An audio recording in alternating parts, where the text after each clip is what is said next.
I'm 53, he's 23, and we kissed, right there in the garage. I know what you're thinking. Crazy, wrong, shameful. But if you've ever gone years without feeling truly seen, if you've ever believed love had already passed you by, then maybe, just maybe, you'll understand. Welcome to a story that shatters expectations and awakens emotions you thought were long buried. It started with a simple touch, a throwaway line, and somehow became a moment that restarted my heart. Have you ever felt alive again from just one glance? Do you believe love has no age limit? Have you ever fallen for someone you shouldn't? Drop your thoughts below. Don't forget to like, subscribe, and turn on notifications, because sometimes love doesn't come on time, but it always finds the right person. At the age of 53, I have spent a significant portion of my life under the impression that I had all the answers. I once thought love was bound by the rhythms of the seasons and that my time had passed. Once, I found myself in the embrace of marriage, blessed with a beautiful daughter, and dedicated years to crafting a life steeped in the comfort of predictability. I maintained a sense of order, both within and beyond. Affection. I tucked that away, folding it neatly alongside the winter coats, yet life possesses an uncanny ability to jolt you free at the most unexpected moments. Never did I imagine that an event of this nature would unfold in my life. I urge you, avoid the error I once made. It began on one of those oppressive, muggy Saturdays in early June, the sort where the air wraps around you like a damp blanket, and every task seems to demand double the effort. For years, I had been procrastinating the task of cleaning out the garage, perpetually crafting excuses to avoid it. Perhaps next weekend, I would suggest, following the festive season, or during a time when the heat has subsided. Yet a certain restlessness awakened within me that morning. Perhaps it was the manner in which the morning sun filtered through the blinds, casting its light upon the pile of unopened boxes resting by the back door. Perhaps it was simply the right moment. I gathered my graying brown hair into a casual bun, donned a pair of worn denim shorts and a simple tank top, and pulled open the garage door, which protested with a loud, rusty creak. Dust drifted through the air, as if it had long awaited its moment to be unsettled. I remained rooted in place, hands firmly placed on my hips, contemplating where to begin. It was at that moment I sensed a presence behind me. "May I offer my assistance, Miss Laura?" I pivoted and narrowed my eyes against the bright sunlight. It was Leo, the son of my neighbor. He was in his early 20s, perhaps 23 or 24. He stood tall and lean, an air of mischief about him, as if he were perpetually plotting something just beneath the surface. I recalled the days of his childhood, a small boy dashing about without a shirt, his knees scraped and a popsicle clutched tightly in his hand. At that moment, he had truly become a man. That realization had begun to take root in my consciousness recently, though I never allowed myself to dwell on it for too long. "Is that you, Leo?" I remarked, tucking a wayward strand of hair behind my ear. "There is no obligation to do so. I'm simply creating chaos in this space." He advanced, his hands tucked into the pockets of his cargo shorts. "I have no objections. With my father off casting lines into the water for the day, I find myself with an abundance of time stretching before me, devoid of plans. Moreover, I am indebted to you for all those delightful cookies you would secretly share with me during my childhood." The unexpected sound of my laughter surprised me. That was an age past. "That only strengthens my resolve to repay you."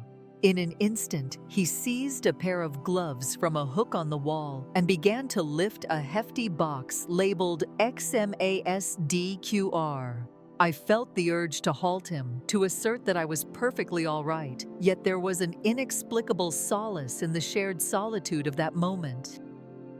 Thus, I allowed him to assist. For hours, we toiled together, sorting through the clutter, sweeping away the remnants, and engaging in light conversation. In my search through the past, I stumbled upon dusty photo albums, a weathered bicycle that had once been my daughter's, and even a forgotten box filled with my ex-husband's tools, remnants I believed I had discarded long ago.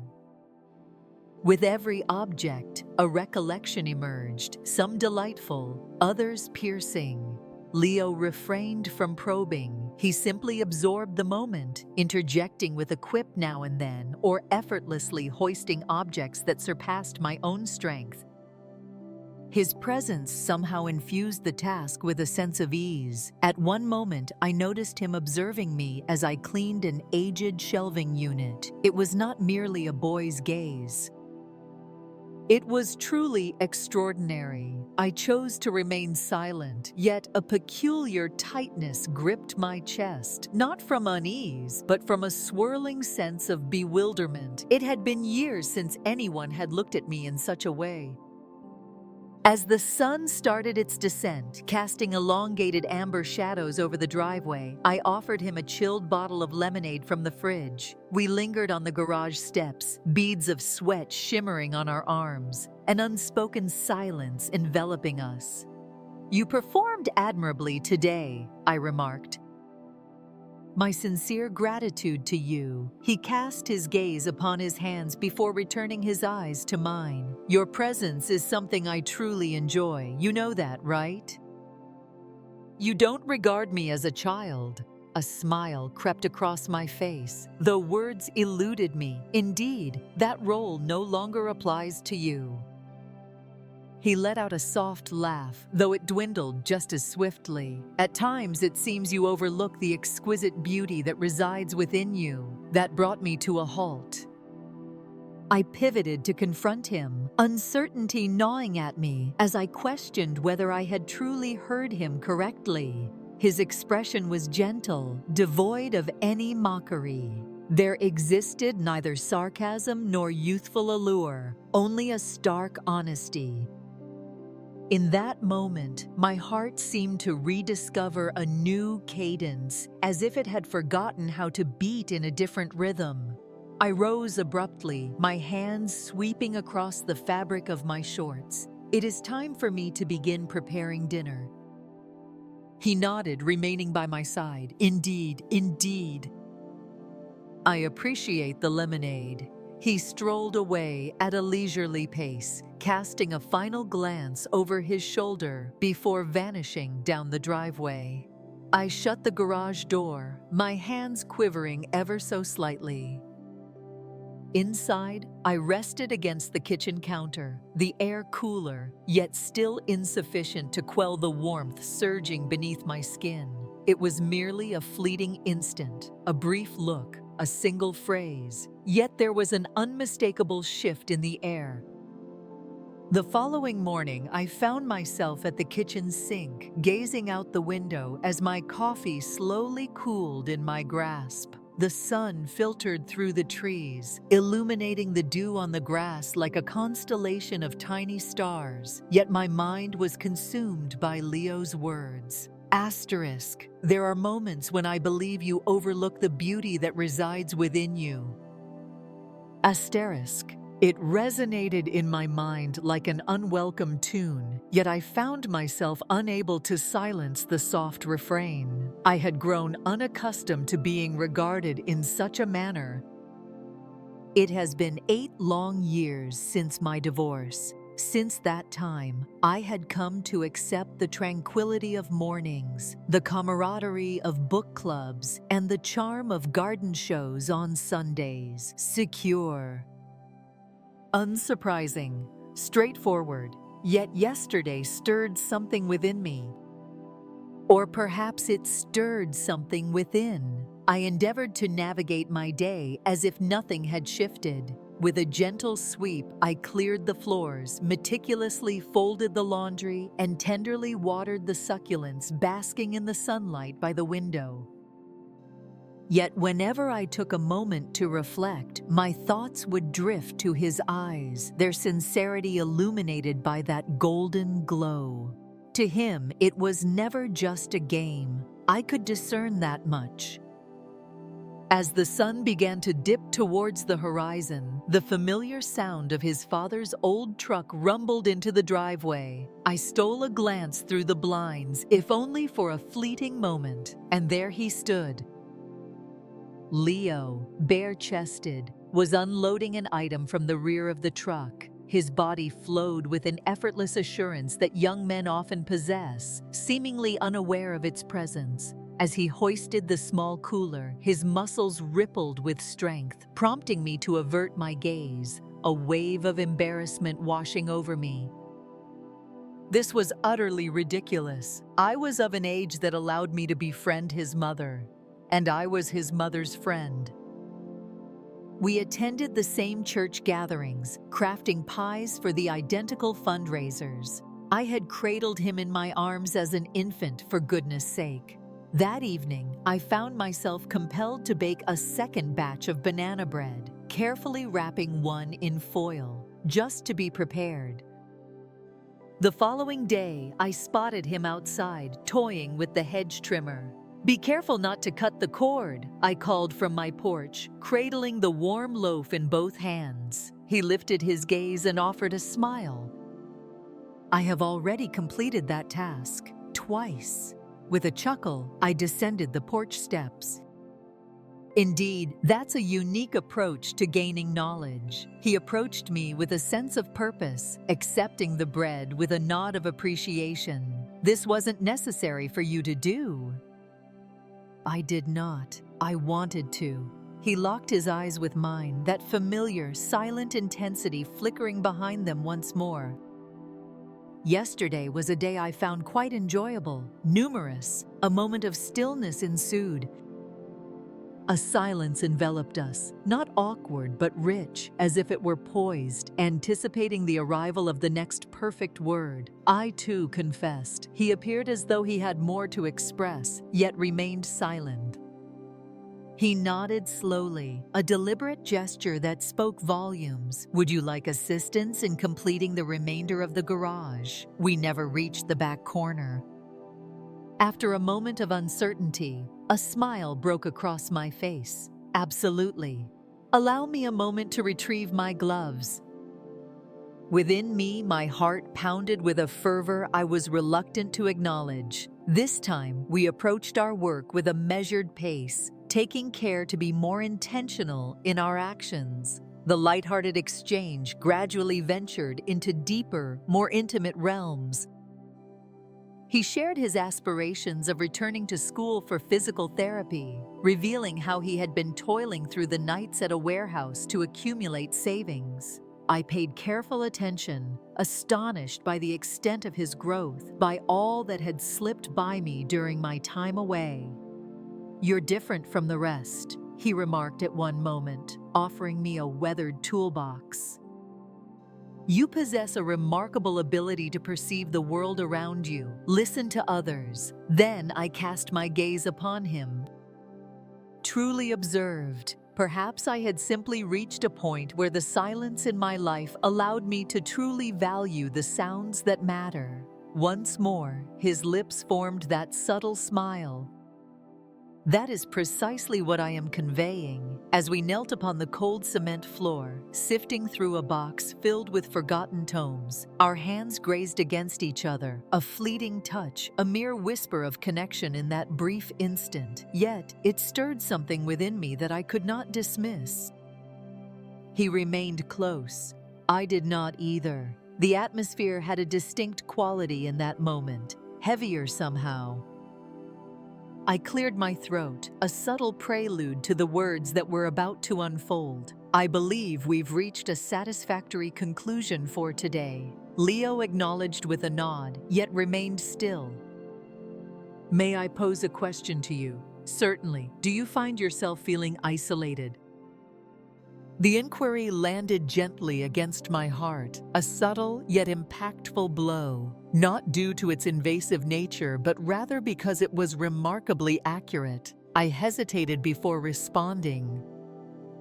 I gazed at my hands, then shifted my gaze to his, lingering just beside mine. I believe I ceased to pay attention, I murmured softly. At some point in my journey, I became accustomed to existence. Unseen, he extended his hand toward mine, deliberately this time, and he grasped it firmly. You are far from unnoticed. For a fleeting moment, I allowed him to grasp it. I allowed myself to embrace it. The warmth enveloped me, a closeness that stirred a sudden pulse of emotions I hadn't experienced in years. With a soft reluctance, I withdrew. It wasn't that I wished to leave, rather I found myself in need of some time to reflect.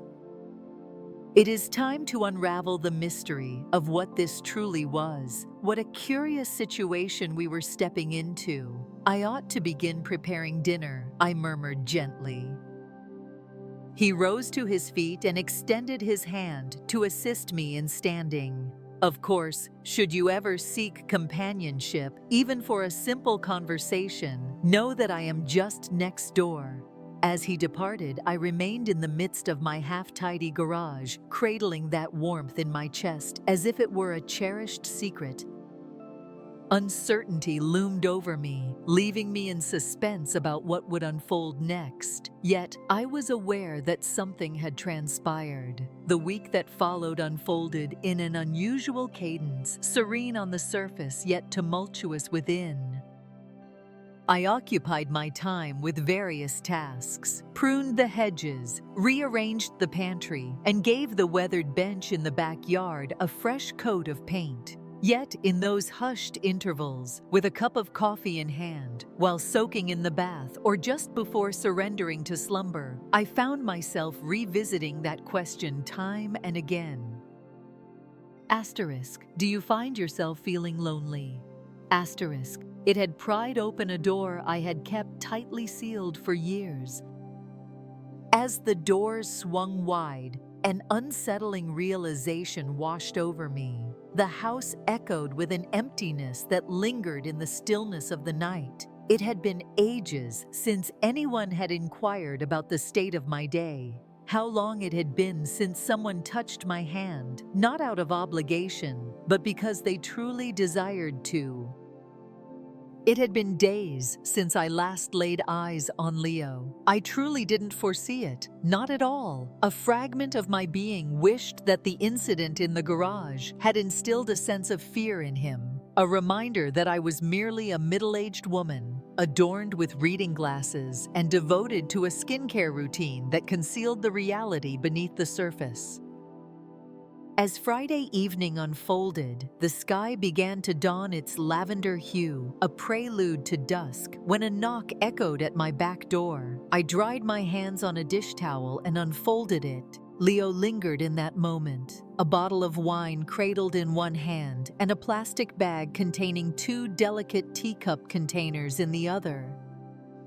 He appeared somewhat anxious, as if he doubted I would respond at all. I didn't mean to intrude, he remarked. I've come to realize that dinner has a certain magic when it's prepared by someone else, and I must express my gratitude for the delightful banana bread. I blinked, a smile creeping onto my face despite my better judgment. That was several days past. Undoubtedly, the finest dish I've savored all week. I moved to the side. You should hurry inside before the mosquitoes whisk you away into the night. He entered with a deliberate slowness, his eyes wandering as if he were experiencing my kitchen for the very first time.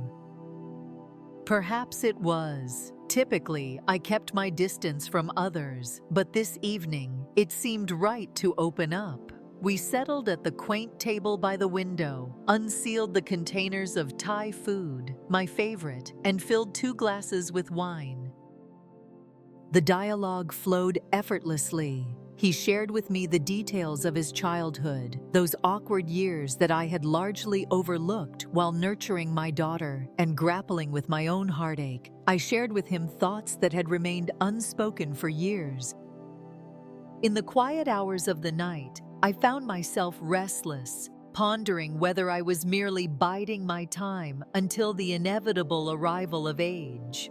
There are moments when I find myself longing for the days when I was a vital presence, an essential part of the narrative.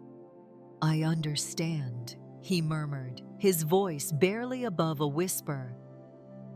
It seems that many believe my youth equates to having everything sorted out. However, I do not. Most days, I find myself adrift, a sense of being lost enveloping me.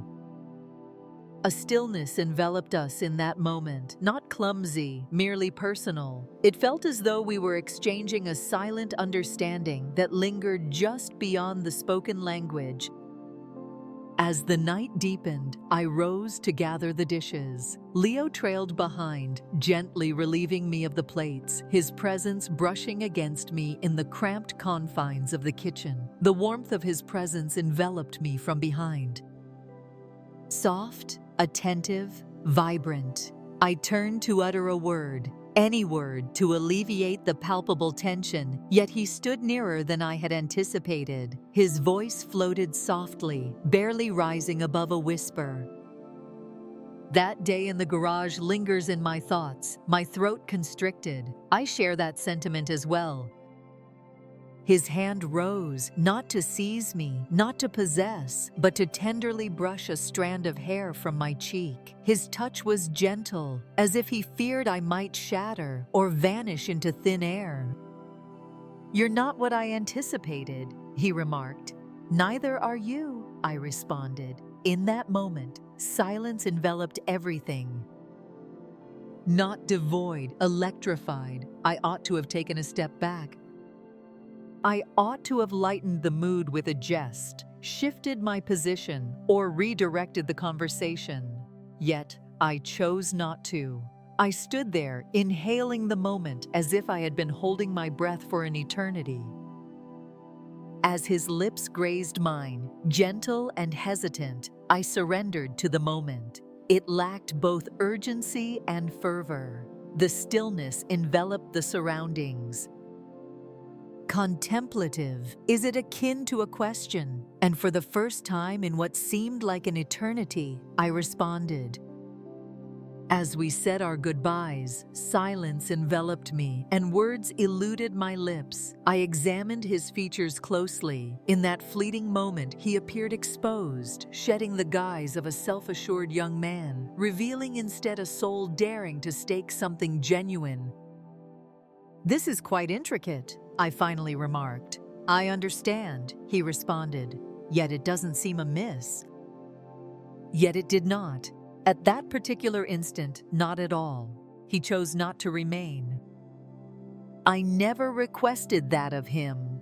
He pressed his lips to mine once again, this time with a lingering tenderness, before quietly disappearing into the night, leaving behind a vow to reach out the following day. I lingered by the sink, gazing into the shadowy yard, my heart pounding, fingers lingering where his lips had brushed against mine. Whatever this might be, it had commenced. Awakening with the dawn, I found myself stirred by the gentle caress of sunlight gliding over my sheets, as if it were aware that a transformation had taken place. And indeed, something had transpired. I navigated the house enveloped in a haze of contemplation, where everything seemed to blur just slightly, yet also pierce with an unexpected clarity. I found myself anticipating a wave of guilt, or perhaps a tinge of shame, yet what I experienced was something entirely different. Asterisk, vibrant asterisk, yet the pragmatic whisper within me lingered, poised to strike. Asterisk, what are you up to? This cannot continue indefinitely. You are 53 years old. He is in the prime of his 20s. Whispers circulate among the crowd. Judgment is a common human tendency. This will not end well. It invariably concludes in disappointment, asterisk. Yet I had dwelled among those voices for years. I would allow them to silence me, to isolate me, to render me an asterisk, a safe asterisk. I had grown weary of the mundane comfort of safety. Leo failed to reach out the following day, nor did he on the day that followed. I reassured myself to avoid overanalyzing the situation. He was in the bloom of youth. Perhaps he required some distance. Perhaps I instilled a sense of fear in him. Perhaps I frightened myself indeed. On the fourth day, I ceased my waiting and resumed my ordinary activities, tackling the laundry, making a trip to the grocery store, and swinging by the local library to return a novel I hadn't quite managed to finish. As I made my way home, I caught sight of his car parked in the driveway. He stood outside, flinging a duffel bag into the trunk with a casual flick of his wrist. My heart plummeted into the depths of my stomach. I parked the car and approached him, making an effort to maintain a steady tone in my voice. "Are you off to some destination?" He spun around, taken aback, and then raked his fingers through his hair. "Greetings, Laura." "Indeed, merely for a handful of days. My uncle in Nashville is unwell. My father requested that I lend a hand." "Ah," I remarked. I pondered the possibility. He advanced with measured intent. "No, negative. This is not concerning that evening." He cast his gaze downward before lifting it to meet mine, the weight of his seriousness surprising me. The thought lingers in my mind, refusing to fade away. "Concerning you." Yet I hesitated to return until I fully grasped the significance of it all. For me, for you, my throat constricted. I was unaware of its significance. I was equally in the dark about its meaning. It was a sensation that blended both exhilaration and fear in equal measure. He inclined his head in acknowledgement. "I feel the same way." Once more, silence enveloped us. The kind I was beginning to grasp required no filling, yet it lingered like a heavy burden upon my heart. "You don't owe me anything, Leo," I said softly. That moment, whatever it may have been, need not evolve into something intricate. A vast expanse of life stretches before you. He smiled, but it was not the familiar playful grin. It was a poignant moment, filled with both sorrow and gratitude. "I don't perceive you as merely a diversion, Laura. You are the one who stirred me from my slumber. A person who restored my sense of stability." Emotions surged within me, and before I could rein it in, tears began to gather behind my eyes. "Then attend to your uncle's needs. Discover the essence of your being. Simply, remember the moments when you truly felt acknowledged." He advanced toward me and enveloped me in his embrace. An authentic one, embracing with fervor, without a moment's doubt. "I won't," he whispered close to my ear. "You transformed a part of me, even if this is all we were destined to be." And thus, it came to an end. Moments later, he departed, driving away into the distance.